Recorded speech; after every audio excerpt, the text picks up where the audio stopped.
I have nothing profound whatsoever to relate to you. Go home and read. Well, when I started making music, the biggest influence on me in attitude was the punk rock that was going on at the time. But not the kind of meathead punk rock, the more interesting stuff.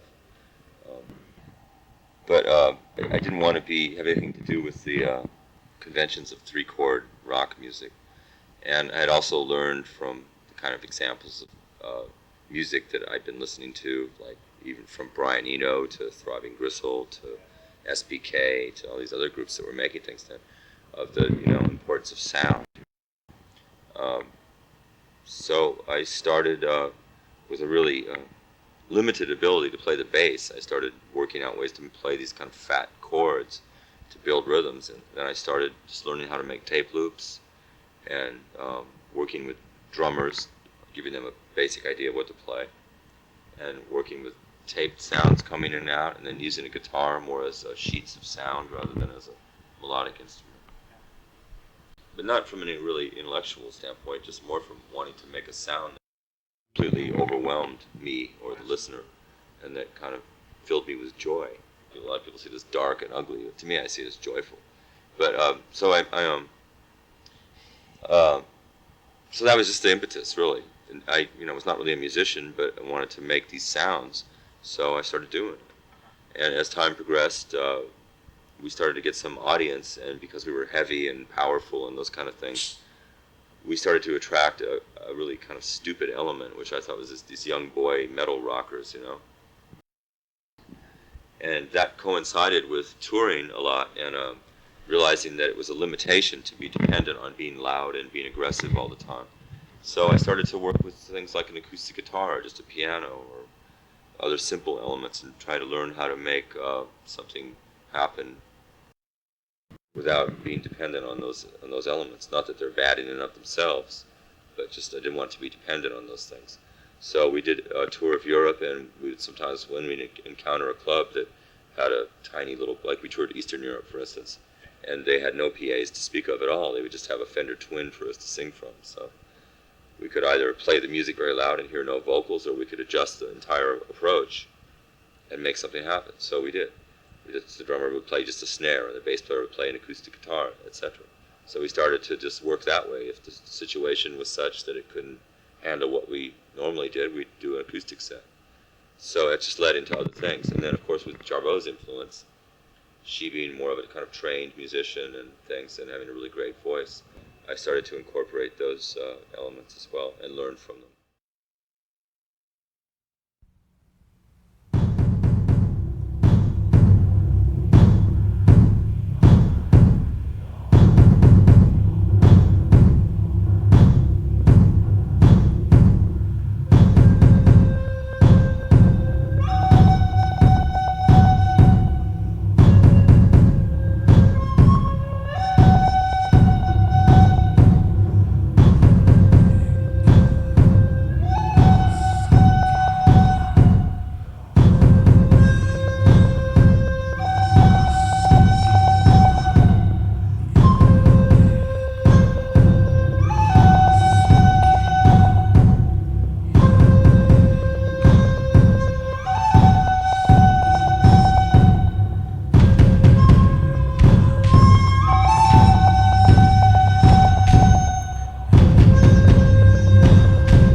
Ich sehe alle in einer Reihe, wie nackte Kinder an der Wand. Der halt drängt im Blätter. Each face is painted like a Gesicht geschnitten. their blood is shining. Their wounds are powdered with white stones. Their lips are shaping silent words. I see my name because I see his heart. I see them walking on their knees, led in a chain by electric girls. I see them sucking dirt as if inhaling and one by one the throats are cut, and each one sings his choking song, and each one sings his lullaby, and each one falls, and he's gone, and I feel good. Yeah, I feel fine, and I feel good. I've been waiting far too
long.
I'm still breathing it in.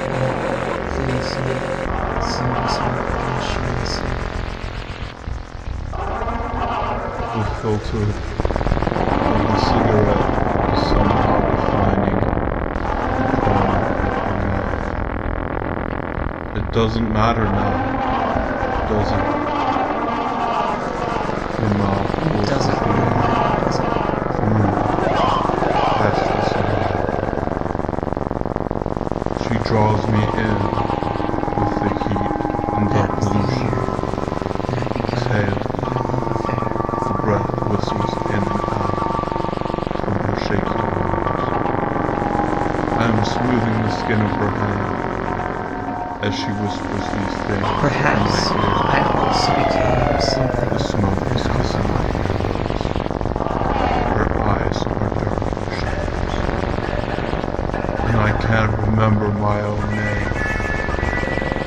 I am sorry for what I have done. I cannot deny that it happened. So my consciousness is I am sorry stripped down for from the what words. I have done.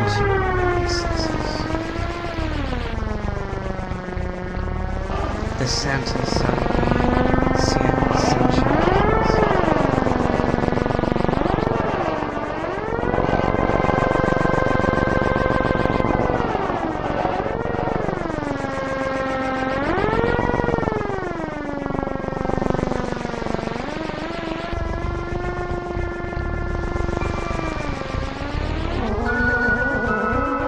The filter of the cigarette is somehow defining the corner of her mouth. And I can't It doesn't matter my now, own name. does it?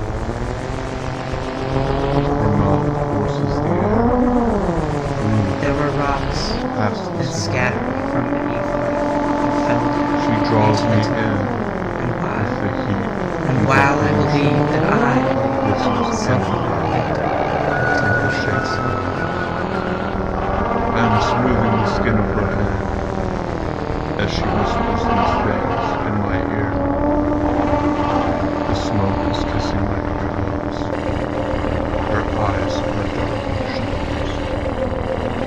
And I can't remember my own name.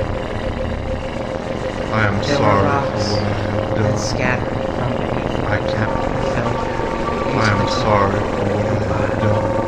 And while I I believe cannot that I deny am that it thoroughly happened. self-aware victim of I am delusions. sorry for what I have done.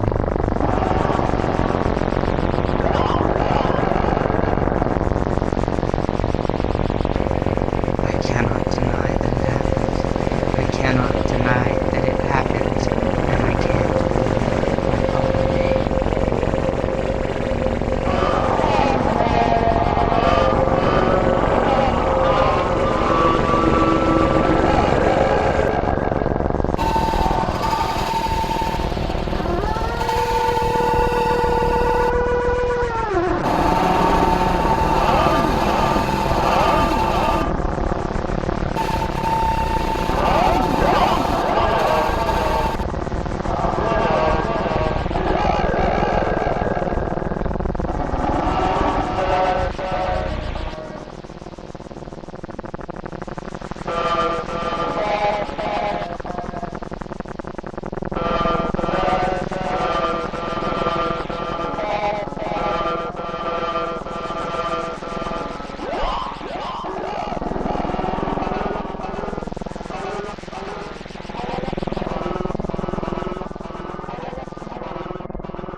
You are very skilled, sister, lies beneath the girl you penetrate, and together you throb. She is raw inside from your nightly visits. As she straddles you, you stab hard up into her, a plunging syringe of burning Eucharist.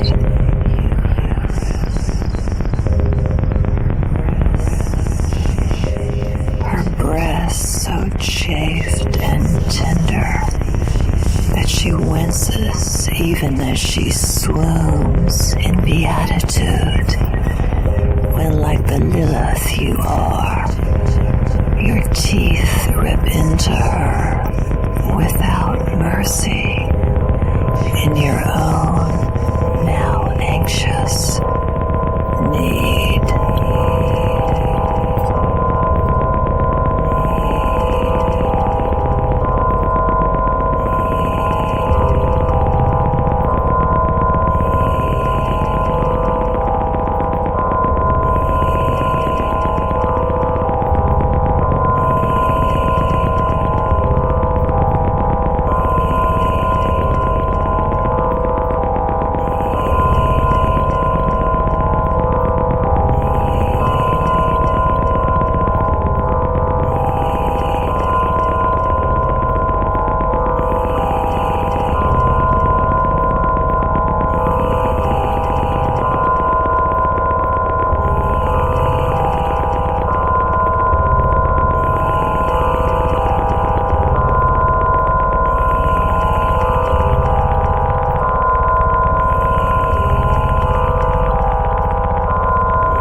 A lot of these tapes that we use are from her personal archives, or from things that I've collected, interviews of my father. On the new album, there's an interview with one segment of us. I have like 10 hours of my father. He recently died. But it's him discussing his illness, his blindness, his aging. And Charvel's mother is also undergoing the same process of aging. She was the next person on there. So I just wanted to, for personal reasons, document it, but also I thought it was, there's sort of epigrammatic little narrations that anybody could identify with, so I use them. I like these little stories and things. I like to set them to music because they create a nostalgia that, to me, is really nice. I think it's fine to kill animals. The way of mass production of meat and everything, that's sort of frightening and disgusting. But this is a man. He was probably 75 years old when he wrote that. He was to me, what was interesting about him is his accent and his Americanism.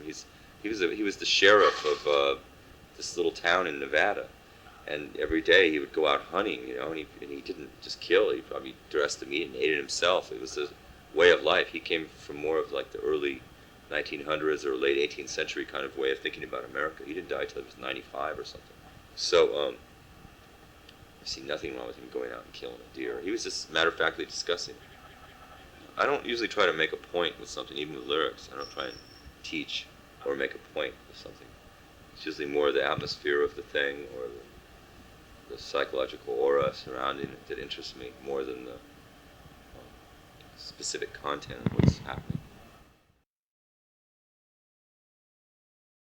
I have a new song called My Birth, and that's a new story I wrote, but the song has nothing to do with the story. I just took the idea of my birth and started building on it. Sometimes a title is what inspires me just to write something. I have a couple new songs. One of them is called The Man with the Silver Tongue, and that's about Rudolf Schwarzkogler, who was one of the Viennese Actionismus people, the art movement, Viennese Actionismus. It was in the late 50s, early 60s up until like the early 70s. It was pretty visceral and violent and transgressional and repulsive art. There's him, Otto Muhl, did you ever hear of him? Arnulf Rainer, he's a more conventional painter. Hermann Nietzsche. Hermann Nietzsche is most famous because he slaughters animals and has entrails and crosses with a young boy crucified on them with blood pouring over them. Sort of like Francis Bacon paintings made real. With music, he had a thing called Orgies, Mysteries, Theater. And there would be these long rituals which happened for like 4 hours at a time. They slaughter an animal and they drink the blood and they take the entrails. Anyway, Schwarzkogler, there was this mythos attached to him that he had slowly committed suicide by cutting off his penis inch by inch.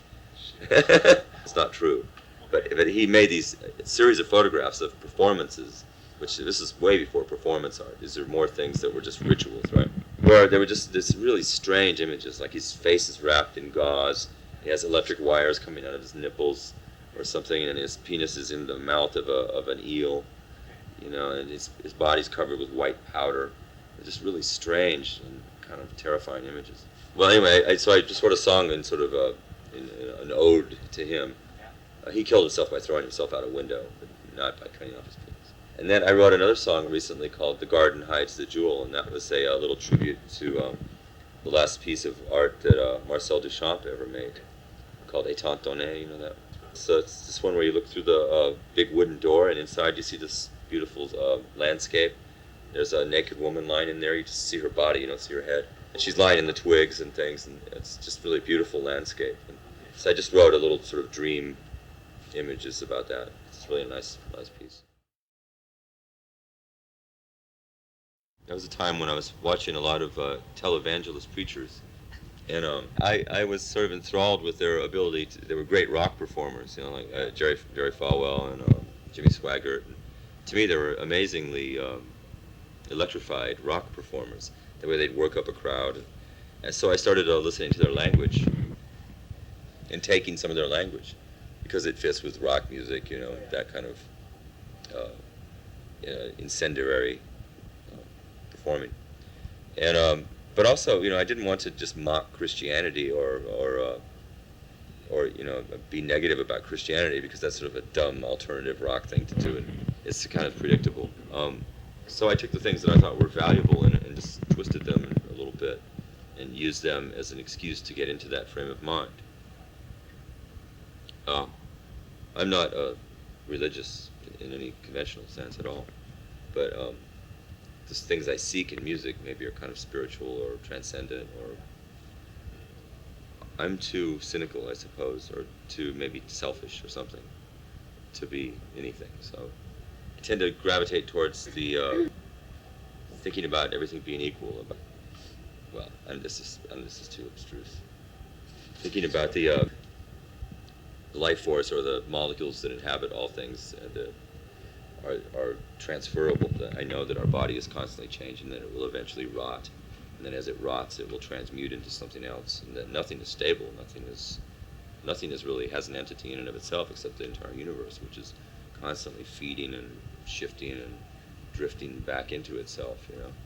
So that's sort of a Buddhist way of thinking too. It's also a modern physics way of thinking about things. And time, the way that physics thinks about time is sort of similar to Buddhism also. So I just did, through reading various things, not necessarily seriously, not like scholarly investigations, but just when I'm reading something, I incorporate it into what I write about naturally. I choose to end Swans now because I realize how futile it is to continue. I think the name itself has become a noose around my neck, and so I want to get rid of it. I'm still going to continue to work musically on a lot of different things, but just the name Swans I find to be a limitation rather than an asset, so I'm discontinuing it. After 15 years, that's long enough to continue one thing, so I'll just put it to rest. I'll make sure that music stays available and has its place in history, hopefully, but I won't continue to work under that name.